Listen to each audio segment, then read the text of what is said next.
अस्सलाम वालेकुम, क्या हाल है बेटा? सेकेंड ईयर केमिस्ट्री वालों, खैर खैरियत से हो? Welcome back to the fascinating branch of chemistry, organic chemistry.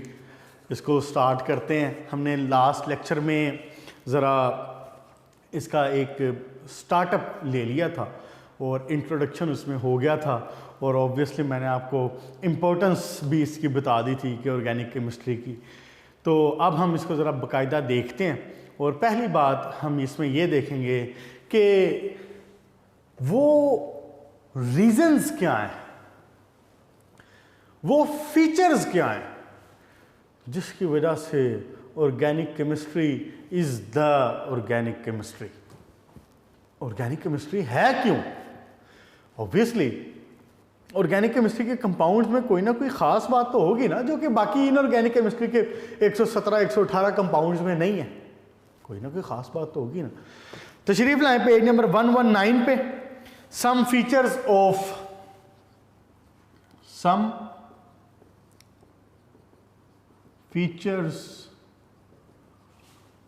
Of organic compounds.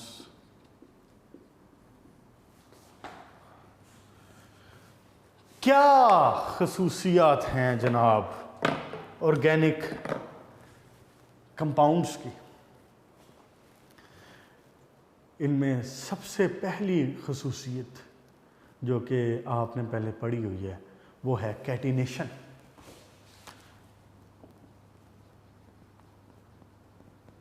Catenation book में बड़ा अच्छा लिखा हुआ है। बुक में ये जो लिखा हुआ है इसने बड़ा अच्छा, इसने जनाब वो उसका हेडिंग्स बना के और सेपरेटली पॉइंट्स बना के लिखा हुआ है, तो बड़ा अच्छा लिखा हुआ है। ऑर्गेनिक लॉन्ग क्वेश्चन के हवाले से इसको ज़हन में रख लें। इसी तरह से क्या है जनाब इसमें सबसे पहली बात कैटिनेशन। और कैटिनेशन की बात कहाँ से आ रही है? कार्बन के पैक्युलर बिहेवियर से। यानी कि मेन जो चीज़ है वो क्या है? पैक्युलर बिहेवियर ऑफ कार्बन। आपने बड़ी तफसील से ये पढ़ा है। अब मैं दोबारा वो पूरी की पूरी बातें रिपीट नहीं करूंगा। अब मैं सिर्फ वो बातें बताऊंगा which are related to the organic chemistry, जो इसके साथ डायरेक्टली रिलेट करती हैं। जो जिसमें सबसे पहली बात है catenation. What was the catenation? Catenation carbon की एक दूसरे कार्बन एटम के साथ अटैच होने की, लॉन्ग चेन्स बनाने की खसूसियत है। क्या है catenation? Self linking of carbon atoms. एक वर्ड में अगर इसका जवाब दूं और आप अगर उसको जहन में रखना चाहें, self linking of carbon atoms. Carbon atom के अलावा सिलिकॉन ऐसा एलिमेंट था जो कि किसी हद तक कैटिनेशन की खसूसियत रखता था, लेकिन प्योरली कैटिनेशन की खसूसियत उसकी भी नहीं थी। क्यों? आपको याद होगा कि सिलिकॉन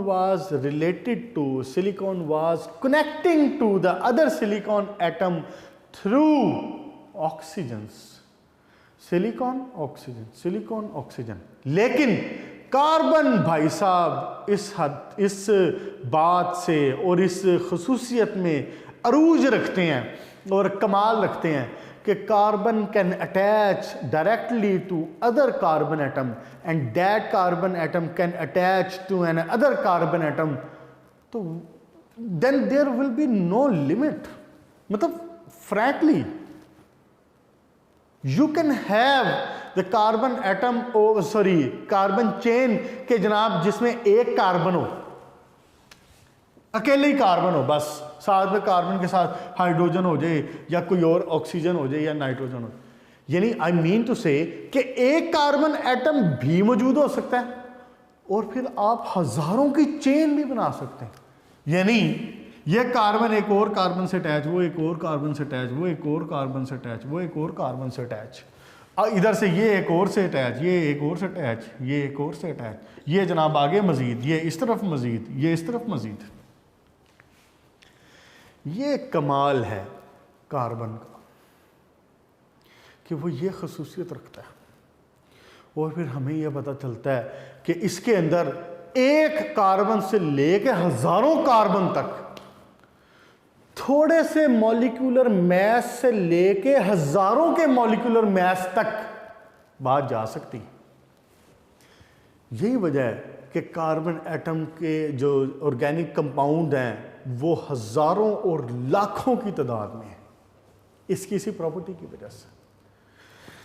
नेक्स्ट देखें, फिर एक और बात बड़ी अहम और बड़ी इंटरेस्टिंग, वो ये कि भाई साहब ये मैंने अभी यहां पे बनाया ना कार्बन सिंगल बॉन्ड कार्बन, ये फिर कार्बन की एक बड़ी खसूसियत ये है कि कार्बन डबल बॉन्ड भी बना सकता है, कार्बन ट्रिपल बॉन्ड भी बना सकता है।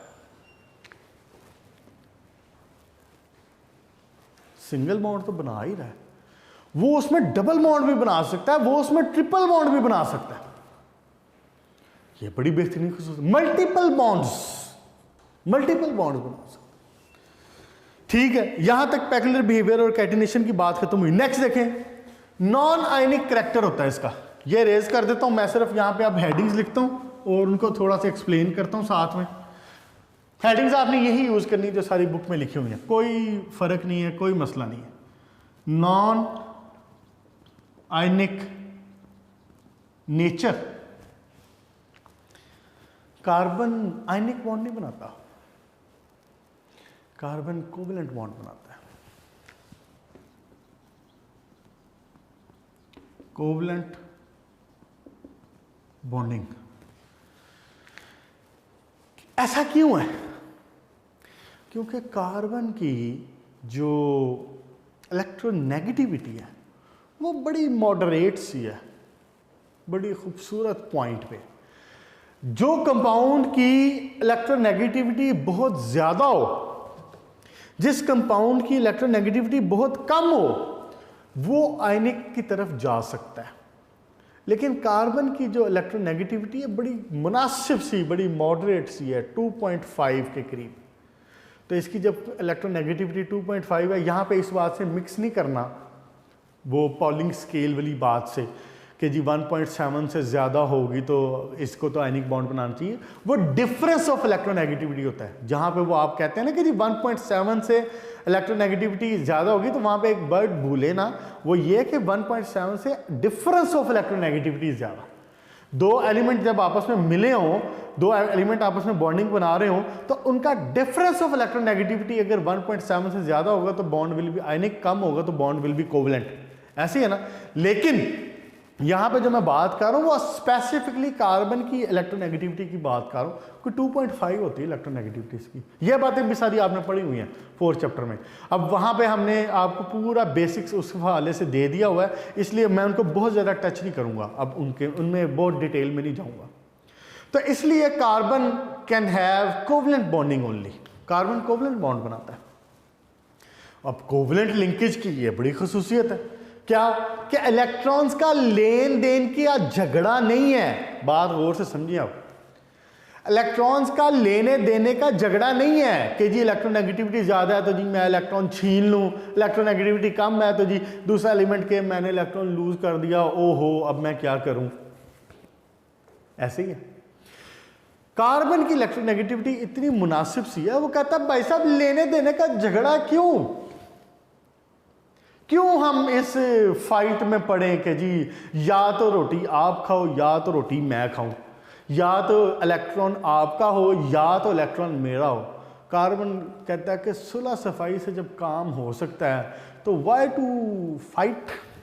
कार्बन कहता है शेयर करते हैं यार, क्या मसला है, शेयर करें। एक कार्बन एक अपना 4 इलेक्ट्रॉन मैं देता हूं, 4 इलेक्ट्रॉन आप दें, आप भी राजी मैं भी राजी, मेरा भी ऑक्टेट पूरा आपका भी ऑक्टेट पूरा। नहीं, अच्छी बात है ना, sharing is caring, sharing is good thing. बच्चों को सिखाते हैं शेयरिंग इज केयरिंग, तो बड़ी अच्छी बात है। अब इस खसूसियत की वजह से देखें अल्लाह ने कार्बन को कितना दिया है कि उसके हजारों लाखों की तादाद में कंपाउंड है और आप उसको इतनी रिस्पेक्ट देते हैं कि आप उसको अलग केमिस्ट्री बना के उसमें स्टडी करते हैं ड्यू टू शेयरिंग। शेयरिंग क्या करें, आप भी शेयरिंग सीखें। उसके बाद जनाब अली तीसरा पॉइंट पे आए, वो क्या, वो है सिमिलैरिटी इन बिहेवियर। अच्छा ये भी अब बड़े मजे की बात है, सिमिलैरिटी इन बिहेवियर। अब ये भी बड़ी इंटरेस्टिंग बात है। मामला ये है कि कंपाउंड तो लाखों हैं, तो इन लाखों कंपाउंड को स्टडी करना तो बड़े मुसीबत वाली बात होनी चाहिए। फिर ये तो बड़ा अजाब हो जाएगा। लाखों कंपाउंड का हिसाब किताब कौन रखे? लाखों कंपाउंड को स्टडी करना, याद रखना, उनकी प्रॉपर्टीज को समझना, ये तो बड़ा मुसीबत वाला काम है और बड़ा वसी काम है। नहीं, कार्बन यहां पे भी आपके लिए आसानी क्रिएट करता है। कंपाउंड बेशक लाखों हैं, बात अब गौर से समझे, कंपाउंड बेशक लाखों हैं, बट टाइप ऑफ कंपाउंड थोड़े से हैं, थोड़ी सी टाइप्स हैं। आप आगे जाके फंक्शनल ग्रुप स्टडी करेंगे। यहां पे मैं थोड़ा सा रेफरेंस के लिए बता देता हूं, फंक्शनल ग्रुप्स आप आगे जाके स्टडी करेंगे तो आप देखेंगे कि थोड़े से फंक्शनल ग्रुप्स हैं जिनकी बिना पे अगर आप उनको डिफरेंशिएट कर लें तो आप इन लाखों कंपाउंड के ग्रुप बना सकते हैं कि ये फलां ग्रुप में आ सकता है, ये फलां ग्रुप में आ सकता है। तो जब हम ये स्टडी करते हैं तो हमें पता चलता है कि every group has some similar properties, और उनके लिए हम एक बड़ा ख़ास और बड़ा प्यारा सा वर्ड इस्तेमाल करते हैं, एंड द वर्ड इज़ होमो। साफ करके लिख देता हूँ दोबारा, होमोलोगस सीरीज। याद आया?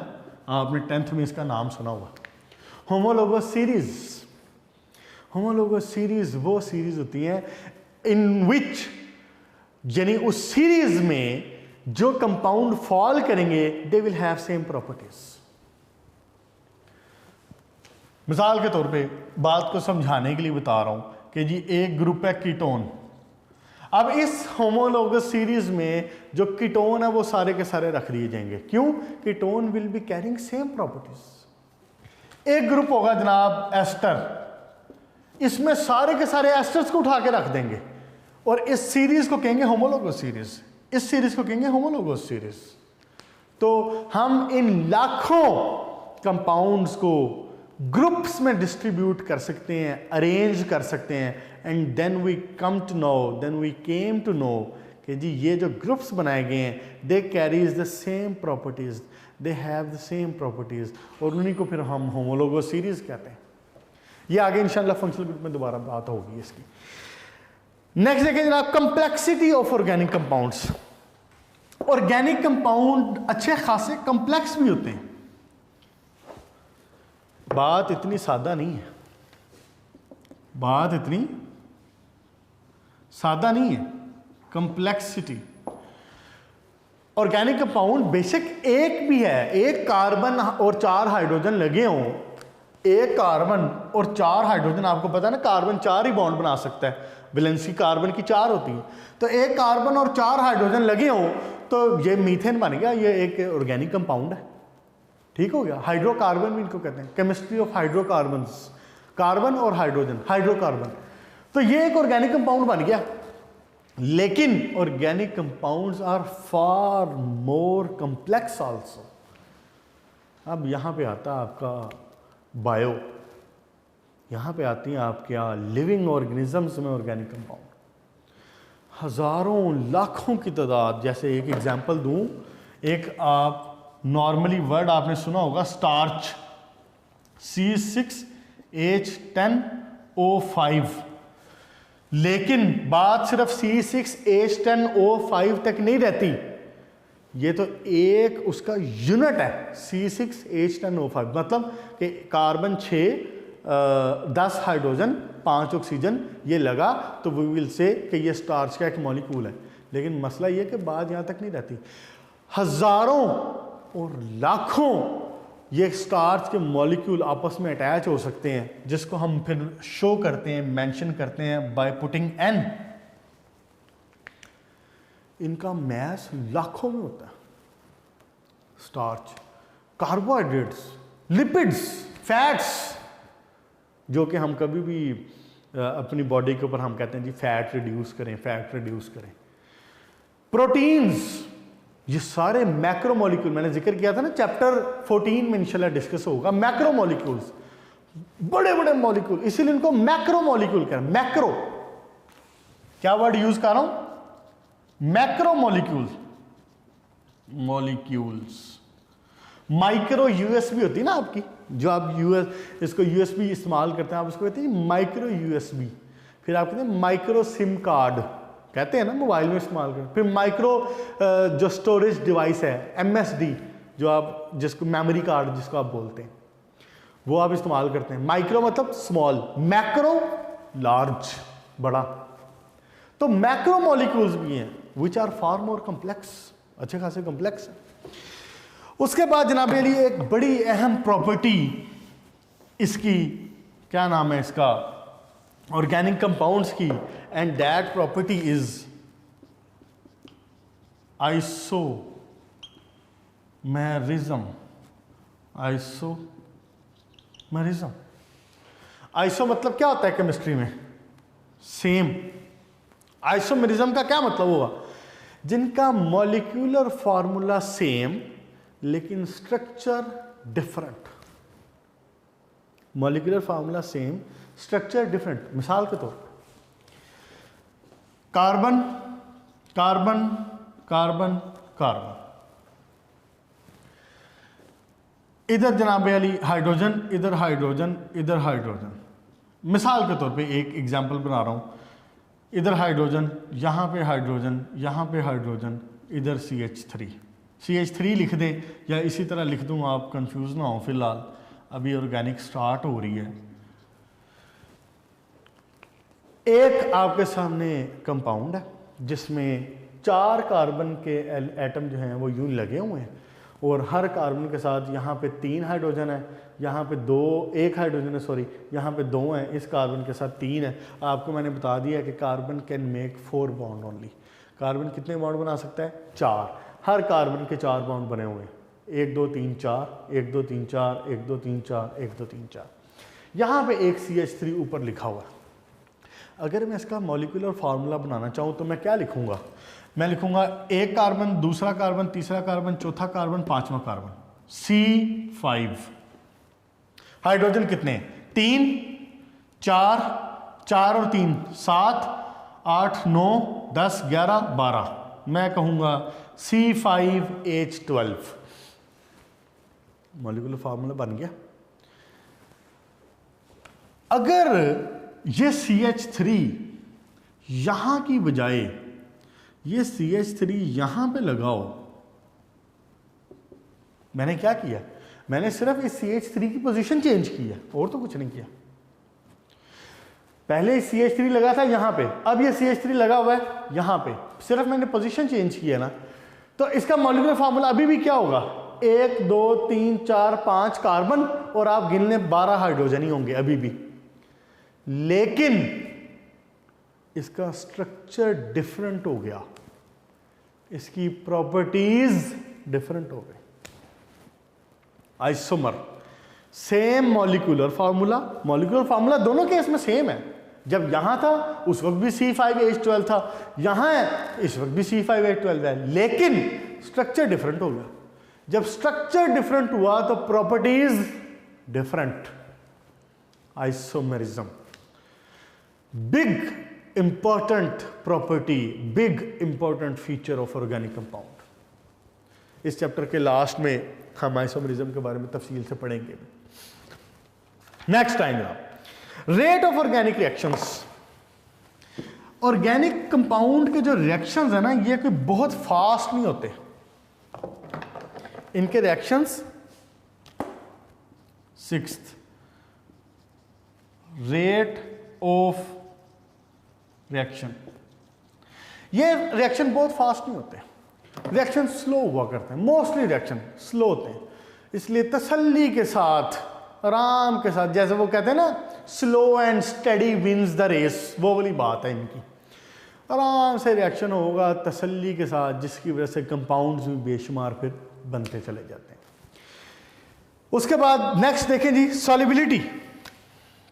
Last, solubility. एक जुमला याद करवाता हूं, लाइक डिजॉल्व्स लाइक। याद आया?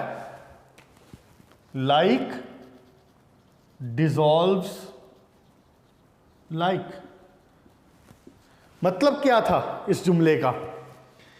कि polar will dissolve polar, non polar will dissolve non polar.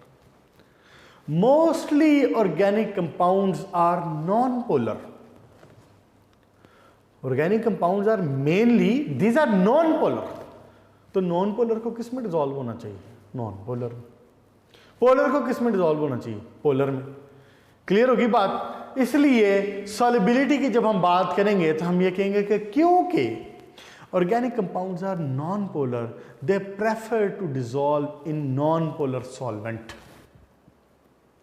और चूंकि जो दूसरे कंपाउंड होंगे, मिसाल के तौर पे कोई पोलर होगा, तो दे डिजॉल्व इन पोलर सॉल्वेंट।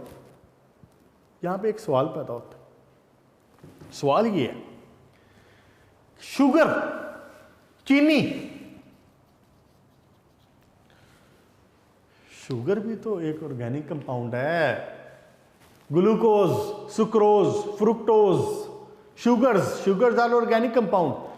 आप जनाब घर में आपके वालिद साहब या बड़ा भाई कोई आके कहता है कि जी बेटा एक गिलास रूह अफ़ज़ा तो बना दें, एक गिलास टैंग तो बना दें। आप जनाब फट जाते हैं, थोड़े से चीनी उठा के मिक्स करते हैं, उसके अंदर डालते हैं और चीनी को चम्मच को यूं यूं करते हैं। 2 मिनट के बाद वो चीनी सारी गायब। आप उसमें टैंग डालते हैं, रूह अफ़ज़ा, जाम शीरी, जो भी डालना वो डालते हैं और बना के ला के दे देते हैं। तो हम तो कह रहे हैं कि जी sugar is a non polar, तो पानी तो एक सर्टिफाइड पोलर है, तो फिर पानी को क्यों, पानी उसको कैसे डिजॉल्व कर रहा है? इसीलिए तो फिर हम कहते हैं कि water is universal solvent. Due to hydrogen bonding, water बहुत सारे नॉन पोलर कंपाउंड्स को भी अपने अंदर डिसॉल्व कर लेता है। क्लियर जी? नेक्स्ट, यहां पे बात इसकी खत्म हुई। Some features of organic compound की हेडिंग्स जेन में रखें। ऑब्वियसली जब हेडिंग्स जेन में होंगी तो आप बाकी जो छोटी मोटी चीज़ें हैं वो तो आप खुद से एक्सप्लेन कर सकते हैं, कोई बड़ी साइंस वाली बात नहीं, बस इसको याद कर लें अच्छी तरह से एक दफ़ा। नेक्स्ट एक छोटा सा टॉपिक है, इसको आज निपटा देते हैं। कितना टाइम बाकी है? 5 मिनट है, तो इसको देख लेते हैं। उसके बाद फिर नेक्स्ट हम sources of organic compound use करेंगे, स्टार्ट करेंगे। इंपॉर्टेंस ऑफ ऑर्गेनिक कंपाउंड क्या है, ऑर्गेनिक केमिस्ट्री क्या है, कोई इसमें ख़ास बात नहीं। आप देखें कि जो आपकी ज़िंदगी है, जो नॉर्मल हमारी रोज़मर्रा की ज़िंदगी है, हमारी रोज़मर्रा की इस्तेमाल होने वाली चीज़ें, उनके अंदर बेशुमार इस्तेमाल है ऑर्गेनिक कंपाउंड का।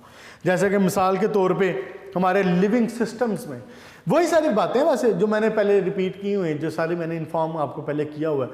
हमारी बॉडी के अंदर लिविंग ऑर्गेनिज्म्स के अंदर जो एंजाइम्स हैं जो प्रोड्यूस हो रहे हैं, स्टार्च, कार्बोहाइड्रेट्स, प्रोटीन्स, लिपिड्स, ये बात आपको कौन बताता है कि आप जनाब अली फैटी चीज़ें खाएंगे तो आप मोटे हो जाएंगे? ये आपको कौन बताता है? ये आपको केमिस्ट्री बताती है। हम ऑर्गेनिक केमिस्ट्री से उससे वाकफियत हासिल की है, हम उसको जानते हैं, ऑर्गेनिक केमिस्ट्री का हमें पता है, तो हमें आज ये बात पता है कि फ़ैटी चीज़ें खाएंगे तो मोटे हो जाएंगे, लेकिन प्रोटीन खाएंगे तो प्रोटीन उस फॉर्म में उस तरह से इस्तेमाल नहीं होगी और वो फैट्स में कन्वर्ट नहीं होगी। ऐसे ही है। बहरहाल वो एक आपका बायो का टॉपिक है, लेकिन इसमें क्या है कि आपकी जो इंडस्ट्रीज़ है, हमारी बेशुमार इंडस्ट्रीज़ जो जिनकी बेस पे, जिनकी वजह से कोई मुल्क चल रहे होते हैं, एक्सपोर्ट आप कर रहे होते हैं और आपके मुल्क को रेवेन्यू जनरेट हो रहा होता है, वो सारा बेशुमार ऑर्गेनिक केमिस्ट्री में उसमें इस्तेमाल हो रही है। मिसाल के तौर पे जैसे देखें प्लास्टिक्स, ऑर्गेनिक कंपाउंड, और आप आजकल की ज़िंदगी में प्लास्टिक के बगैर, बेशक प्लास्टिक हमारे लिए अनहेल्दी है हेल्दी नहीं है कोई प्लास्टिक इतना ज़्यादा, लेकिन मसला ये है कि प्लास्टिक की वजह से हमारी ज़िंदगियों में आसानी इतनी आई है। आप आज देखें कि बेशुमार चीज़ें, हमारे इर्द गिर्द की चीज़ें वो प्लास्टिक में कन्वर्ट हो चुकी हैं। हमारी वालदा के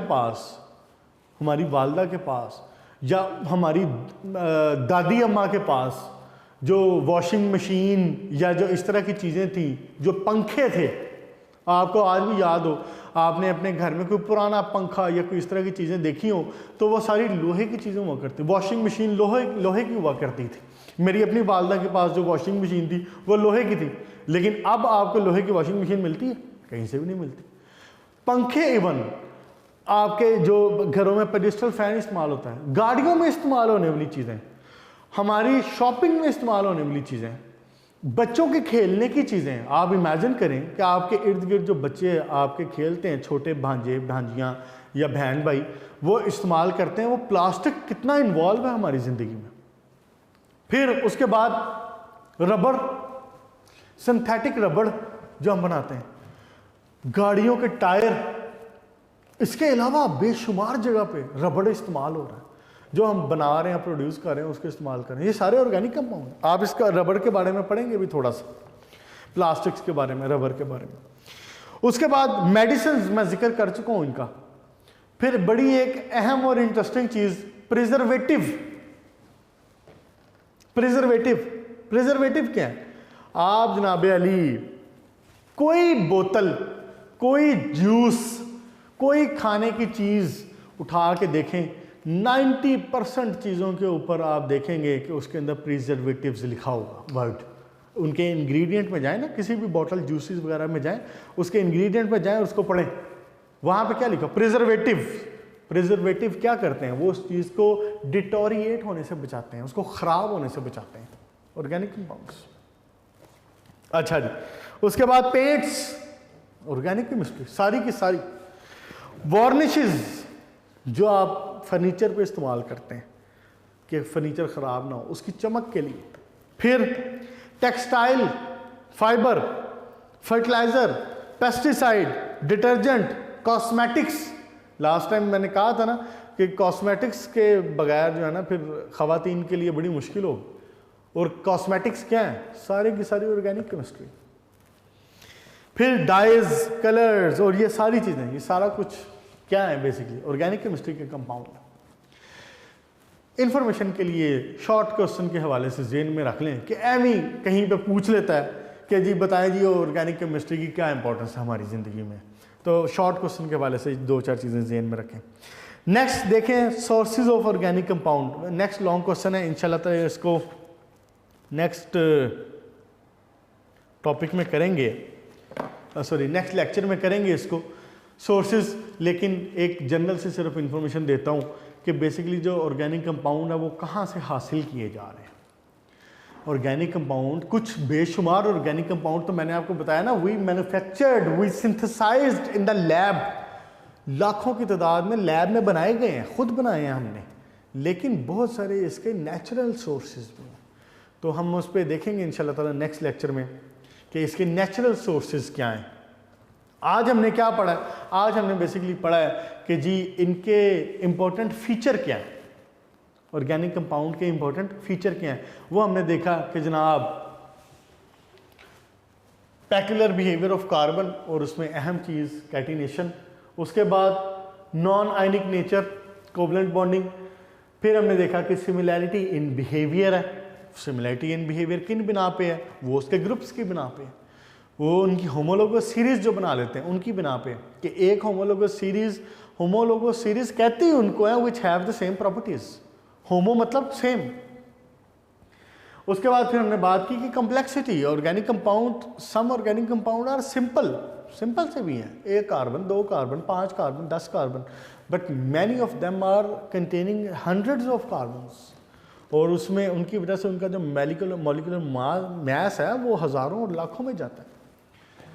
आइसोमरिज्म बड़ी इंपॉर्टेंट प्रॉपर्टी कि मॉलिक्यूलर जो उसका है स्ट्रक्चर, वो molecular mass will be same, structure will be different. Rate of reaction is not very fast, slow rate of reaction होता है। solubility like dissolves like, polar will dissolve polar, non-polar will dissolve non-polar. तो mostly organic compound has the solubility with the non polar compound. क्यों? क्योंकि organic compounds are basically non polar. Non polar will dissolve in non polar, लेकिन water में ये dissolve हो जाते हैं. इसीलिए फिर वाटर को हम यूनिवर्सल सॉल्वेंट कहते हैं, because water develops the hydrogen bonding. Hydrogen bonding develop कर लेता है वो बेसिकली, इसलिए वो उसको अपने साथ डिजॉल्व कर लेता है. उसके बाद फिर हमने इसकी इंपॉर्टेंस ऑफ ऑर्गेनिक कंपाउंड का एक शॉर्ट क्वेश्चन देखा है, और नेक्स्ट इंशाल्लाह ताला हम स्टार्ट करेंगे सोर्सेज के बारे में और उसको तफसील से देखेंगे. फिर यहाँ तक के लिए इतना रखें, इसको याद कर लीजिएगा अच्छे तरीके से. अपना ख्याल रखिएगा. Good luck.